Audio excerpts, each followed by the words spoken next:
Assalamualaikum warahmatullahi wabarakatuh. Perkenalkan, nama saya Reskal, NIM S1S1190111.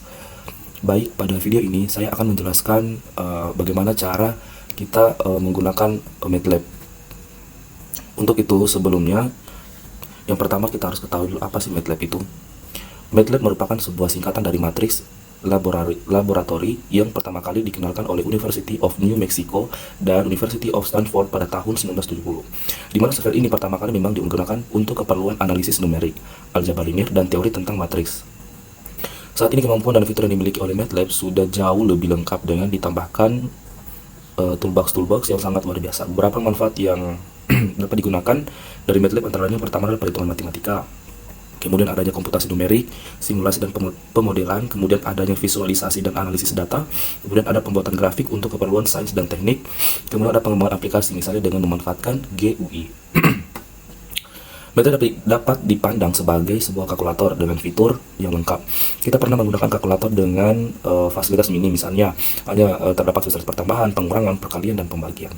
Nah, kalau kalkulator yang lebih lengkapnya lagi itu ada ada kalkulator scientific, di mana fasilitas yang diberikan tidak hanya dengan yang disebutkan tadi, melainkan sudah ada fungsi-fungsi trigonometri, bilangan kompleks, akar kuadrat, dan logaritma. Nah, MATLAB mirip dengan kalkulator tersebut, tetapi fitur-fitur yang lengkap diantaranya dapat digunakan untuk memprogram aplikasi berbasis GUI dan lengkap dengan toolbox yang dapat dimanfaatkan untuk memecahkan masalah sains dan teknik. Nah, untuk mempersingkat waktu, mungkin kita mulai dengan ketika kita pertama kali menjalankan MATLAB itu, maka tampilan itu akan seperti ini, gitu. Nah, desktop MATLAB seperti yang telah ada di layar, diantaranya adalah jendela yang ada pada desktop MATLAB adalah command window. Terus di dalam jendela ini inilah segala macam aktivitas berkaitan dengan perintah maupun eksekusi program. Contoh misalnya kita mulai dengan mengetikkan sebuah tanda untuk kemudian menyimbolkan sebuah angka, misalnya X sama dengan 6 misalnya 6, kemudian Y sama dengan 7, kemudian Z sama dengan X dikali Y misalnya, maka hasilnya 42. Dari mana? Itu dari sini. Boleh juga kita langsung misalnya kayak gini, mungkin seperti ini. X sama dengan 8 misalnya, titik koma, lalu Y nya sama dengan 9 titik koma, lalu enter, lalu Z sama dengan X ditambah dengan Y sama dengan 17. Nah, ini adalah program dasar yang ada pada MATLAB. Lalu kemudian ada juga beberapa perintah. Misalnya kita berbicara mengenai sebuah operator dasar aritmetika. Nah, operator dasar aritmetika antara lain itu ada plus, kurang, kali, bagi, dan pangkat. Dimana simbol pangkat itu digunakan yang seperti ini. Nah, simbol seperti ini digunakan untuk menyatakan pangkat, gitu. Misalnya A sama dengan 10, maka A jika kita pangkatkan dengan 2 misalnya, maka sama dengan 100. Nah, ini salah satu operator dasar aritmetika misalnya. Lalu bukan cuma seperti itu, di dalam MATLAB juga ada cara membuat variabel. MATLAB tidak memerlukan deklarasi variabel atau pengertian dimensi pada setiap variabel yang akan digunakan dalam sebuah program komputer. Nah, variabel dalam MATLAB secara otomatis akan dibuat dan disimpan setiap kali MATLAB menemukan nama variabel baru. Hal yang sangat penting untuk diingat adalah bahwa variabel MATLAB bersifat case sensitif, artinya antara huruf besar dan huruf kecil dibedakan. Nah, ada beberapa aturan penulisan variabel MATLAB. Misalnya kayak variabel tidak boleh diawali dengan angka, misalnya kayak 2 A, B, C. Nah, ini tidak boleh. Atau mungkin kayak 6, 7, GHJ misalnya, itu nggak boleh. Lalu misalnya kayak 3, 5, O, K, J, K misalnya, itu juga nggak bisa. Lalu variabel dapat merupakan kombinasi antara huruf dan angka, misalnya oke 45 misalnya. Nah ini boleh, atau mungkin oke 45, oke 78 gitu. Nah, ini diperbolehkan. Kemudian variabel tidak boleh menggunakan karakter khusus. Misalnya kayak persen, kemudian pagar, misalnya kayak pagar, ini tidak bisa. Atau kemudian persen dan lain sebagainya juga tidak bisa. Kayak nah, kemudian bagaimana kemudian meninjau selanjutnya itu hindari yang memberikan nama variabel dengan nama-nama khusus yang ada di MATLAB. Misalnya hindari memberikan nama variabel dengan nama pi, ij, karena pi sama dengan 22/7 atau APA sama dengan 2 kurang 54 dan lain sebagainya. Lalu apa yang lagi yang perlu kita pelajari pada MATLAB ini? Ada yang disebut dengan beberapa perintah MATLAB yang untuk membulatkan angka, misalnya yaitu ada CHAIL. Nah, CHAIL ini misalnya kayak kita mendapatkan misalnya kayak misalnya A sama dengan misalnya 9,7778 misalnya. Nah, dengan kita menggunakan fungsi dari CHAIL, maka perintah ini untuk membulatkan angka ke bilangan integer arah tak terhingga. Misalnya kayak CHAIL A. Nah, seperti ini. Dia membulatkan. Lalu juga ada namanya perintah tambahan yang berguna untuk pemrograman. Misalnya ada CLC. CLC itu fungsinya misalnya untuk menghapus layar di command window. Nah, jadi nanti layar yang tempat pemrograman tadi akan hilang kayak gini, langsung bersih. Kemudian ada yang namanya close all. Close all ini menghapus semua gambar yang tampil sebelumnya. Atau juga ada clear. Clear ini perintah untuk menghapus data di memori MATLAB. Kemudian ada CD, perintah untuk mengubah direktori. Kemudian ada PWD, perintah untuk mengetahui kita berada direktori mana pada saat ini. Kemudian ada dir juga, kemudian ada mkdir. Mkdir ini untuk membuat direktori di bawah current directory. Kemudian ada delete, perintah untuk menghapus file. Kemudian who, menampilkan sebuah variabel saat ini. Kemudian ada was, menampilkan sebuah variabel saat ini bersama. Kemudian berikutnya adalah menampilkan atau menyembunyikan output misalnya. Nah, di sini untuk tujuan itu kita dapat menggunakan notasi titik koma atau semikolon. Contoh misalnya kayak x misalnya sama dengan 3,1 dikali dengan semikolon, lalu y sama dengan 3 dikali x misalnya, dikali x, lalu koma z sama dengan x kali y, mungkin seperti itu. Lalu kita enter, maka hasilnya seperti ini. Nah, perhatikan contoh ini bahwa harga variabel x tidak ditampilkan sedangkan variabel y dan z ditampilkan. Tentunya kita dapat memahami karena setelah variabel x diikuti tanda titik koma sedangkan y dan z tidak diikuti titik koma. Jadi seperti itu, sehingga variabel x ini itu disembunyikan. Lalu juga ada fungsi bawaan MATLAB yang biasa disebut dengan built-in function. Yang pertama dari fungsi bawaan itu, yang pertama adalah fungsi trigonometri. Fungsi yang kita kenal dalam matematika yaitu fungsi trigonometri. Fungsi tersebut masuk dalam fungsi bawaan MATLAB. Salah satu fungsi trigonometri yang terlalu ada sin, cos, tan, sin, kemudian ada cos tangen, kemudian ada kosekan, ada kosek, dan lain-lain. Yang penting untuk diingat bahwa argumen yang untuk fungsi trigonometri ini adalah mode radian. Contoh misalnya kayak sin, misalnya kita menggunakan pi di sini, lalu kita bagi dengan 3, lalu koma, lalu cos, ada cos, kita pakai cos di sini, kemudian v per 3, kemudian tan,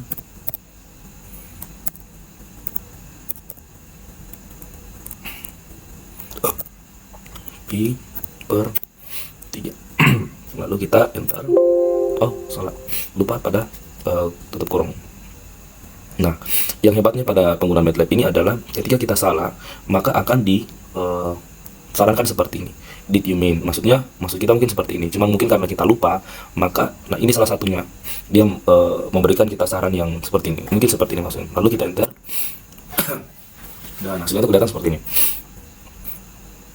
Bahwa hasil dari sin V per 3 itu 8,660, kemudian ada 0,5 ribu, lalu ada 1,7321. Lalu kita beralih pada fungsi yang lain, misalnya fungsi dasar MATLAB. Fungsi dari dasar dari MATLAB itu ada yang penting, di antaranya adalah nama-nama variabel untuk menamakan nama variabel. Misalnya ada ABS, ada SQRT, ada XP, kemudian ada log 10. Misalnya kayak ABS ini, misalnya ABS. Nah, ABS ini fungsinya untuk menyatakan harga mutlak. Misalnya kayak X, kita langsung ke contohnya saja. Misalnya kayak A sama dengan 4 ditambah dengan 5 nya ini kita kasih variabel, misalnya kayak B semikolon. Oh ya, ini tidak bisa karena aturan tadi kita tidak bisa di angka terlebih dahulu baru. Jadi kita bisa menggunakan fungsi i di sini, fungsi i. Misalnya kayak A sama dengan 4 ditambah 5 i misalnya. Nah, lalu kita coba untuk menggunakan fungsi variabel tadi, bilang ABS misalnya. ABS buka kurung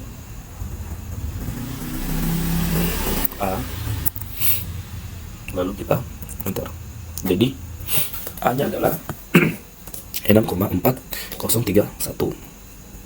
Lalu kemudian bagaimana kita merasionalkan ini? Kita menggunakan CHAIL tadi, misalnya CHAIL untuk perintah membulatkan angka. Berarti A-nya seperti ini. Ini bisa kita bulatkan dengan angka seperti ini, yaitu angka integer. Lalu kita kembali ke fungsi tadi. Misalnya kita ambil bagian ini, misalnya B sama dengan 100. Nah, di dalam fungsi dasar MATLAB ada yang disebut dengan SQRT, di mana ini menyatakan akar pangkat 2 dari X misalnya. Jadi ini kita seumpama misalnya B nya adalah 100. Lalu kita pakai SQRT, buka kurung, misalnya B, maka akar 2 dari 100 ini, akar pangkat 2 dari 100 ini adalah 10. Nah, seperti ini fungsinya. Masalah fungsi lain seperti XP menyatakan harga eksponensial misalnya, kemudian ada log 10, ada log 2, seperti itu. Selanjutnya adalah konstanta khusus, misal di MATLAB ada P, ada I, ada J, ada EPS, apa tadi itu I yang seperti kita gunakan di sini. Ini fungsinya adalah unit imaginer. Nah, ini sebagai unit imaginernya. Kemudian ada real min. Real min ini adalah bilangan floating point terkecil. Nah, kalau real max itu bilangan floating point terbesar. Dan lain-lain. Lalu pada bagian ini juga kita mempelajari juga misalnya kayak macam-macam matriks dan operasi elementernya. Matriks adalah susunan angka-angka yang berbentuk baris dan kolom, sehingga bentuknya itu menjadi 2 dimensi. Seperti itu. Nah, matriks dapat dituliskan itu dengan cara seperti ini. Kita mulai dengan A sama dengan 2, 1, 12, semikolon, 4, 6, misalnya min 1, semikolon lagi, lalu 5, 12, 5 misalnya. Nah, ini bisa dituliskan seperti ini, seperti yang ada di layar. Lalu kita enter. Nah, akan tampil seperti ini gitu. Jadi antara elemen-elemen satu dan elemen lain itu dalam satu baris gitu. Baris elemen ini dengan 5. Jadi kan satu baris, ini juga sama juga 6 sampai 12, jadi satu baris. Jadi ada 1, 6, 12, satu baris gitu. Begitu cara penulisan pada matriks, dasar matriks. Kemudian MATLAB juga memiliki banyak fungsi untuk mengcreate matriks. Antara lainnya adalah untuk membuat matriks simetri. Secara otomatis MATLAB memiliki fungsi yang namanya Pascal. Misalnya kayak Pascal 4 misalnya. Nah, Pascal 4 misalnya. Nah, itu membuat matriks yang simetris. Jadi misalnya kayak 1, kemudian 1, 2, kemudian 1, 3, 3, kemudian 1, 4, 6, 4 sampai seterusnya nih. Seperti itu. Lalu juga ada yang namanya untuk membuat matriks taksimetris. Nah, itu menggunakan perintah magic. Jadi kita menggunakan perintah magic, misalnya magic 4 misalnya. Kalau kita enter, nah ini tidak beraturan. Ini kan beraturan, misalnya dari sini, kemudian sini, lalu sini, lalu ke sini. Nah, sementara ini tidak beraturan atau tidak simetris. Kalau ini kan simetris, gitu. Yang di atas tadi simetris, dan di bawah tidak simetris. Kemudian untuk membuat matris yang mana elemen-elemennya bilangan random dalam ranah 0 kali 1 dapat dibuat dengan fungsi ren baris dalam kurung baris kolom, sedangkan apabila kita menginginkan elemen-elemen berada dalam ranah 0 kali A atau 0 kali X misalnya, maka fungsi pembangkitannya berbentuk A kali ren dalam kurung baris kolom. Nah, elemen-elemen fungsi tadi semuanya bertipe real. Kalau kita menginginkan bertipe integer, maka harus ditambahi fungsi round, shell, atau fix, atau floor. Contoh misalnya kayak kita menginginkan apa namanya yang rumus tadi di awal itu ren baris kolom misalnya. Ren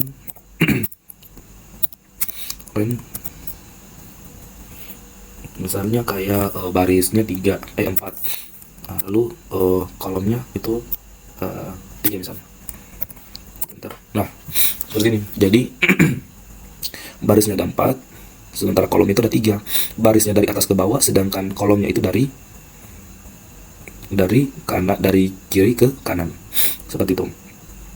Lalu juga kalau kita ingin pembangkitannya berbentuk A kali ran baris kolom misalnya, contoh misalnya kayak 4 itu dikali rannya berapa, terus sini kita ngambil seperti tadi 4 3 misalnya. Nah, seperti ini hasilnya. Jadi ada perbedaan di mana ini sifatnya kan integer gitu. Sifatnya integer. Nah, maksudnya itu bilangan real. Nah, lalu bagaimana kemudian kita menginginkan tipenya itu integer? Apa yang harus dilakukan? Yaitu kita tambahkan fungsi-fungsi seperti round misalnya. Ada round. Nah, ini misalnya kita ulangi lagi, misalnya kayak 4 dikali rannya berapa, lalu seperti tadi 4 kolomnya 3 misalnya. Oh ya, salah. Nah, itu dikalikan sarang seperti ini. Jadi ini akan dibentuk dalam bilangan integer seperti itu. Atau bisa aja ditambahkan dengan cell di sini, dirubah tinggal jadi cell atau fix atau floor misalnya.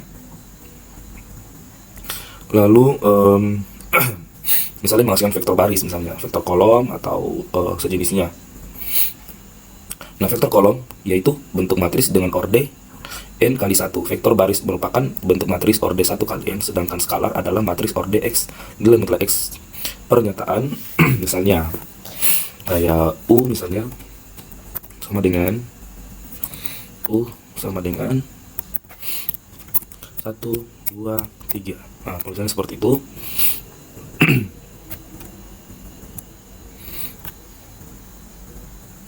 Lalu V sama dengan 2 semikolon 3 semikolon 4. Nah, ini tentunya beda. ini sangat menentukan bahwa untuk membentuk kolom itu hanya menggunakan koma, sedangkan ini untuk membentuk baris seperti itu. Jadi betul-betul kita harus mengetahui bagaimana fungsi vektor kolom dan vektor baris tadi. Kemudian ada juga yang namanya itu penambahan dan pengurangan. Operasi penambahan dan pengurangan dua buah matris atau lebih dapat dilakukan apabila matris pesertanya adalah seorde. Jadi seorde itu maksudnya kayak orde 3 kali 3 dengan 3 kali 3 juga. Seperti itu bisa dilakukan penambahan dan pengurangan. Misalnya apa ya?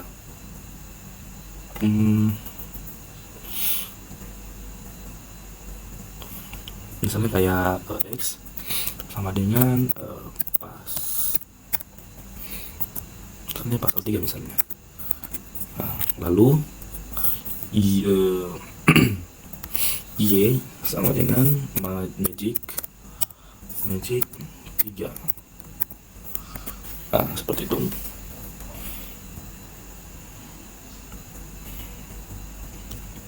Lalu kita coba untuk menjumlahkan, misalnya kayak A sama dengan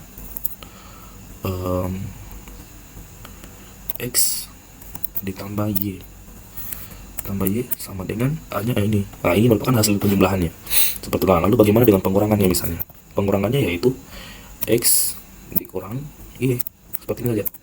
Nah, hasilnya akan sama seperti ini. Jadi ini penambahan pengurangan, ada syaratnya yaitu kecuali berordo yang sama. Lalu apa yang terjadi jika ordonya itu berbeda? Pasti akan terjadi error using, seperti itu, jadi error nanti hasilnya. Lalu bagaimana perkalian vektor? Perkalian vektor misalnya kita memiliki dua vektor U dan V, misalnya U nya terdiri 1, 2, 3 dan V nya tadi seperti 2, 3, 4 misalnya, seperti yang mana tadi itu. Nah, seperti ini.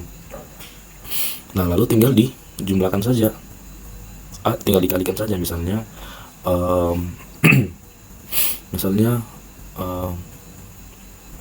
U dikali V kayak 20. Dari mana 20? Karena kan ini datanya kan belum terhapus, jadi kita masih menggunakan variabel ini, misalnya seperti ini. Jadi 20 itu hasil perkalian antara U dan V. Nah, hasilnya seperti ini. Begitupun juga dengan transpose matriks. Transpose matriks berarti menukarkan elemen-elemen matriks yang berada pada baris I ke kolom J, atau dapat dinyatakan dalam notasi A IJ transport dan AJI. Nah, MATLAB hanya membutuhkan tanda apostrof, yaitu titik pangkat kayak begitu, atau bisa disebut dengan apostrof, untuk melakukan transpose matriks. Contoh misalnya kayak R, misalnya R sama dengan U dikali V misalnya, maka R nya adalah 20.